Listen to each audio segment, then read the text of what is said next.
E no disco de 65, curioso, né? O Roberto não costuma lançar, eu não sei se você pode me responder por que saem 2 discos em 65. E uma coisa interessante, né, Paulo, que aqui ele não tem mais dúvida nenhuma para quem ele está cantando. Roberto Carlos canta para a juventude. Perfeito. Canta para a juventude. Não tem mais conversa, ele já está tão definido isso. Mas atenção para a modernidade, porque esse disco poderia se chamar assim, Roberto Carlos canta para a mocidade. A mocidade já é uma expressão mais antiga, né? E você tem discos lá de cantores que assim, canta para a mocidade, o ídolo da mocidade, Roberto Carlos, canta para a juventude. Ele está antenado com a linguagem moderna. Isso é outra coisa. Você observa, por exemplo, Broto. Broto estava na moda, Broto legal, Banho de Lua, Cupido. Roberto começa também cantando Brotinho, mas daqui a pouco ele começa a chamar aquilo de garota. Essa garota papo firme, garota que andar no meu lado. Ele vai modernizando a linguagem. O Broto vai ficando para trás, vai ficando aquela linguagem do rock pré-Jovem Guarda. Roberto Carlos contribuiu para isso, que ele vai atualizando essa linguagem moderna, né? A referência à garota, juventude em vez de mocidade, e o disco, se ele tivesse o título Canta para a Mocidade, ia ficar meio datado, né? Canta para a juventude. Então é isso, é um artista que já definiu o seu público, não há dúvida, é um cantor jovem, com a voz jovem, fazendo música jovem para essa nova instituição.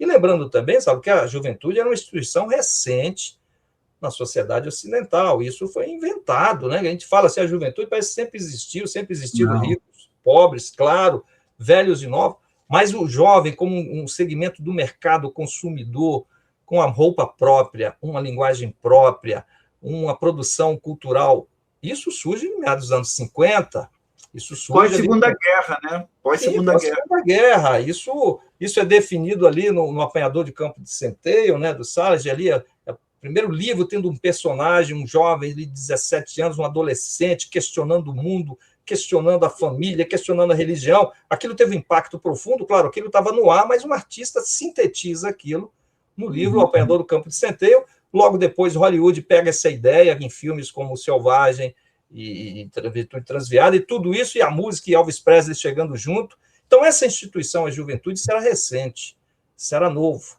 E o Roberto, aqui no Brasil, vai ser esse porta-voz, ele vai ser o tradutor desse fenômeno novo, e nesse disco ele enfatiza isso a partir do título Roberto Carlos canta para a juventude. Mas esse disco tem 2 novidades importantes. 2 marcos na discografia de Roberto Carlos. Uma delas é a entrada aqui do órgão, né, do Lafayette, porque ele vinha gravando com uma base, basicamente, bateria, guitarra, né? A base rock and roll ali, tradicional. Aqui no disco Roberto Carlos canta para a juventude, ele traz o órgão de Lafayette, ele entra aqui em 2 faixas ou 3, ele está aqui já uma sonoridade, vai ganhando essa... E isso vai ser uma coisa importante, porque vai ser uma linguagem do rock brasileiro. O som da Jovem Guarda, que vai ser definido a partir de agora, a partir de 65, que vai ser o som jovem brasileiro moderno, ele tem no som do órgão de Lafayette uma marca fundamental, né? E isso vai ser diferente do órgão do que está lá surgindo nesse momento também, Bob Dylan, a música, as bandas todas vão estar ali com um órgão ou outro, mas esse órgão da música do Roberto Carlos, da Jovem Guarda, vai ser muito singular, o que vai dar essa sonoridade original e própria, não é mera cópia do que eles faziam na Inglaterra, do que faziam nos Estados Unidos. É um som jovem original, com a sua singularidade. E o Lafayette foi esse grande músico, e Erasmo usou o órgão que chamou a atenção do Roberto, Youngster tinha usado o órgão, mas esse órgão do Lafayette, esse instrumento que normalmente estaria reservado para outro tipo de música, ganha densidade, ganha o público e as rádios a partir dos discos de Roberto Carlos. E ele aparece aqui em História do Homem Mau, né? Que tinha sido lançado anteriormente em single, ali nas 14 mais, Aquele Beijo que Te Dei e Não Quero Ver Você Triste. Aqui o órgão já ganhando ali uma primazia durante toda a gravação. E outra coisa foi um importante grande aqui, sucesso, né? Não Quero Ver Você Triste foi um grande sucesso desse álbum na época. o grande sucesso desse álbum, aliás, foi uma surpresa, né? O Erasmo fala isso. Eles estavam contando que seria os Sete Cabeludos, enfim, aquela coisa, que seria uma faixa, foi uma surpresa para ele. Mas qual a importância dessa música? Aqui o Roberto, o compositor, dá um salto. Aqui nós estamos falando agora de um compositor que consegue atingir, com Parei na Contramão, com É Proibido Fumar, ele está falando para o público adolescente e jovem. Ele está ali, é um compositor que ele não ultrapassa aquele público que era o alvo dele, fundamental era isso. Mas com Não Quero Ver Você Triste, ele mexe porque agora é um compositor que chama a atenção de outras gerações, de outros músicos. Portanto, vai ser a primeira música do Roberto que a turma da MPB vai perceber. A Dalva de Oliveira, e de outras gerações, Orlando Silva vai dizer, uma das minhas músicas preferidas novas. Legal. Dalva de Oliveira vai dizer isso lá no calor da hora. Dalva, o que você tem ouvido de rádio? Ah, adoro aquela música desse rapaz aí, Não Quero Ver Você Triste. Vai ser a primeira música dele que vai ser regravada por artistas desse circuito, que não é exclusivo da música jovem, do rock. Então, Silva Telles vai pedir para o irmão fazer uma letra e gravar essa música. Calbi Peixoto vai gravar essa música num show ao vivo. Então, essa música vai mostrar o Roberto Carlos compositor, para além de um compositor apenas de rock and roll, de música jovem para o público jovem. Então, é a primeira que eu disse isso no meu último livro, o Roberto Carlos, outra vez na introdução. Aquilo que nós chamamos de a canção do Roberto, aquilo que é uma marca, um patrimônio da cultura brasileira, aquela música moderna que chega com força, que ganha, que permanece na memória afetiva, independente da vontade ou da opinião da crítica, se firma no imaginário. Essa canção do Roberto nasce aqui com Não Quero Ver Você Triste. É a primeira música assim, que você percebe todos esses elementos, né, que atinge a todos, independente de idade, classe social, gerações distintas, e ganha regravações as mais diversas a partir do lançamento. Então, é uma música, uma marca autoral do Roberto importante. Aliás, tem uma entrevista dele, que é inédita, porque só eu tenho até então, né, uma entrevista que ele deu nos anos 70, e eu pergunto, Roberto, 2 músicas do seu repertório. Ele fala Detalhes e a segunda, Não Quero Ver Você Triste. Então, ele entendeu ali, né, 2 músicas do seu repertório, assim, que ele considera Detalhes, que ele diz sempre que foi a melhor música que ele fez, e Não Quero Ver Você Triste, por essa confirmação do compositor e também da própria forma da música, né? Que ele radicaliza a proposta do canto falado de João Gilberto, né? Que ele decidiu só falar. Aqui já brincando também com os radialistas, né? Que aqui tinha aqueles programas de colocava um fundo musical e o locutor lia um poema, tal. Ele decidiu então fazer isso, mas nesse estilo aqui romântico, e a música bateu fundo, né? A melodia linda, a letra perfeita em sintonia com o tema, e o órgão do Lafayette ali deslizando. Então, por tudo isso, é um grande clássico do Roberto Carlos, e eu coloco ali como a primeira canção do Roberto, nesse sentido. Então, o compositor está definido aqui, o público-alvo, a forma de gravar, e o compositor. O que vai vir daqui para frente agora é a sua ampliação disso, né, Sal? Ô, Paulo, sabe o que eu me lembrei ouvindo você agora? Outro paralelo com Beatles, né? Como se eu não gostasse muito de Beatles. Parece que não, né? Yesterday, né? É um paralelo assim que dá para fazer. Não estou comparando as canções, obviamente, mas é um paralelo que quando lança Yesterday, só o Paul, sem os outros e tudo, os Beatles passam a ser ouvidos pelos pais dos fãs. Isso. Né? É isso. Você vê ambas as músicas ali em 65, né? Uhum.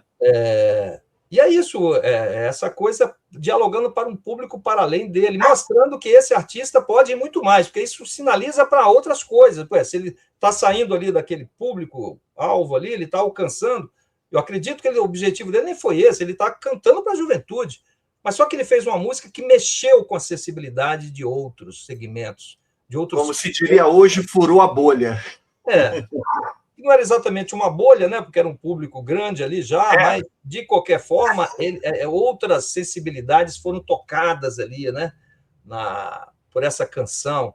E a quantidade de regravações, de citações a essa música. Ele virou um grande clássico, é o primeiro grande clássico, assim, nesse sentido, do Roberto Carlos, Não Quero Ver Você Triste.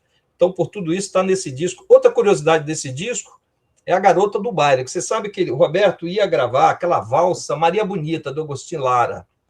Maria Bonita é uma música clássica do repertório latino-americano, que tinha sido um grande sucesso de Francisco Alves, em 47, que o Roberto ouvia em Cachoeiro, e quando ele começou a cantar no rádio, ele cantava Maria Bonita.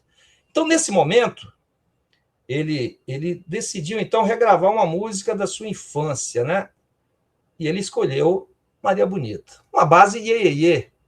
O que ele vai fazer logo no disco seguinte com Coimbra, mesma coisa. Coimbra era uma música que ele ouvia no rádio, que ele cantava no rádio, no seu período lá de Cachoeira e Itapemirim, e ele decidiu fazer numa linguagem pop, uma adaptação daquele fado. Ele decidiu fazer com Maria Bonita. Só quando ele está ali, os Youngsters já tinham feito a base, tudo pronto ali para ele botar a voz, e alguém da CBS falou, olha, o cantor Ciro Aguiar está preparando também uma versão para lançar aí logo. Aí eu, pô, mas o cara vai lançar, pô, mas aí, caramba. E o cara ia lançar um single, e falou, pô, então vai parecer que eu estou regravando a música. Então, ele aproveitou a base que estava ali, aquela base sugeriu a ele uma melodia, né? E ele faz Garota do Baile em cima da base que era de Maria Bonita, né? E nasce mais uma canção dele com o Erasmo, Garota do Baile, que vai ser um sucesso desse disco, né? Mas surgiu por enfim, por esse episódio ali, né? Esse episódio inesperado ali, né? Ele estava trabalhando e não sabia que o outro era... Olha, sensacional, não sabia disso. Deixa eu ler só aqui um superchat do José. O José, obrigado pelo superchat. Gostaria que o Paulo César abordasse um pouco sobre a rixa entre os capixabas Roberto Carlos e Paulo Sérgio, culminando no álbum Inimitável. Obrigado pelo superchat, mas foge um pouco do nosso tema, mas o Paulo pode comentar brevemente sobre isso. Mas obrigado, José. Espero que você entenda que foge um pouco do tema da live, tá? Para comentar agora? Pode ser. Era o tema que seria o tema do álbum Inimitável, né? Isso, depois desse sucesso do Roberto, aí vão surgir ídolos. Roberto vai ser uma referência de cantor, de compositor, de postura para vários outros jovens que nesse momento estão começando e já tem essa referência, que antes não tinha. A referência anterior era aquilo ali que nós tínhamos na música brasileira. Então, Roberto vai ser a grande referência para um jovem que está começando a carreira. E o Paulo Sérgio foi mais um deles, foi apenas mais um. Só que foi o mais um que conseguiu um sucesso nacional muito grande. E num contexto que o Roberto não estava ainda com sucesso, como nós comentamos aqui, todo ano o sucesso chegou, mas todo ano dizia que o sucesso ia acabar no ano seguinte, né? Porque era uma música, rock, isso era descartável, a crítica, tal. Então, quando o Paulo Sérgio surgiu, então essa música é assim mesmo, surge um, acaba, aparece outro para substituir. Teve até uma famosa reportagem da revista Cruzeiro, em 68, no auge do sucesso de Paulo Sérgio, uma foto de Roberto Carlos no palco, assim, cabisbaixo, como morre um ídolo. E os psicólogos, os sociólogos explicando, é assim mesmo, no mundo moderno é tudo descartável, tal. Enfim, nesse contexto, o Paulo Sérgio, claro, se deu bem, porque teve uma divulgação, uma promoção, e quando o Roberto estava gravando o álbum que vai se chamar O Inimitável, que ele não queria esse título, o Evandro Ribeiro, que nesse momento definia tudo, capa, música, ordem, enfim, definia tudo assim na embalagem, né? O Roberto estava só na parte musical, o Evandro tascou lá O Inimitável, e foi isso, por isso que ficou registrado isso, e o Paulo Sérgio seguiu com sua carreira de sucesso, e o Roberto Carlos num sucesso cada vez maior. É como se o público brasileiro dissesse assim, nós queremos o Roberto Carlos e queremos o Paulo Sérgio, não precisa derrubar um para aceitar o outro, né? Nesse sentido, o público foi mais tolerante e mais realista, né? Os dois seguiram as suas carreiras, o Roberto Carlos sempre à frente, claro, né? Porque já era assim, mas foi basicamente isso, né? Que resultou no disco O Inimitável. Mas aqui, voltando aqui ao disco Canta para a Juventude, outra curiosidade aqui é a música Rosita, né? Porque o Francisco Lara e o Juvenil Santos, né? Eles fizeram essa música aqui para o Roberto, mas aí o nome da música é aquele do filme do Stanley Kubrick, o nome da menina, como é que é o nome? Lolita. Oi? Lolita. Lolita, do do romance, né? Do Nabokov e depois o Kubrick fez a adaptação. Aí o Stanley Kubrick fez a adaptação do livro, que resultou também no grande sucesso. O filme era recente, então Lolita estava... Então Francisco Lara fez a música Lolita. Lolita, Lolita. Mas Roberto tem lá suas... Falou, bicho, eu vou gravar, eu vou mudar aqui para Rosita. Aí ele lembrou, mas Roberto, você no disco anterior, você gravou Rosinha, né? Rosinha. Do radialista Oswaldo. Não, bicho, não tem problema, não. Tudo bem, Rosita, Rosinha, aí ficou Rosita. Ele não queria Lolita. Mas seria Lolita, né? O título original da música que acabou ficando aqui, Rosita. E aqui também é importante, é o último disco do radialista presente, né? Porque a partir do disco seguinte não teremos mais radialistas. Então, aqui o disco Roberto canta para a Juventude, Os Velhinhos, de Zé Messias, né? Uma balsa de Zé Messias, talvez a melhor música dessas aí que o Roberto gravou dele, aparece aqui nesse disco. E, enfim, só um registro aqui desse tema, né? Música de radialistas, que nós comentamos. Que é a que fecha, né? Não, qual é a do Messias desse álbum? Não lembro. Os Velhinhos, quando a velhice chegar. Os velhinhos. Fecha o lado A.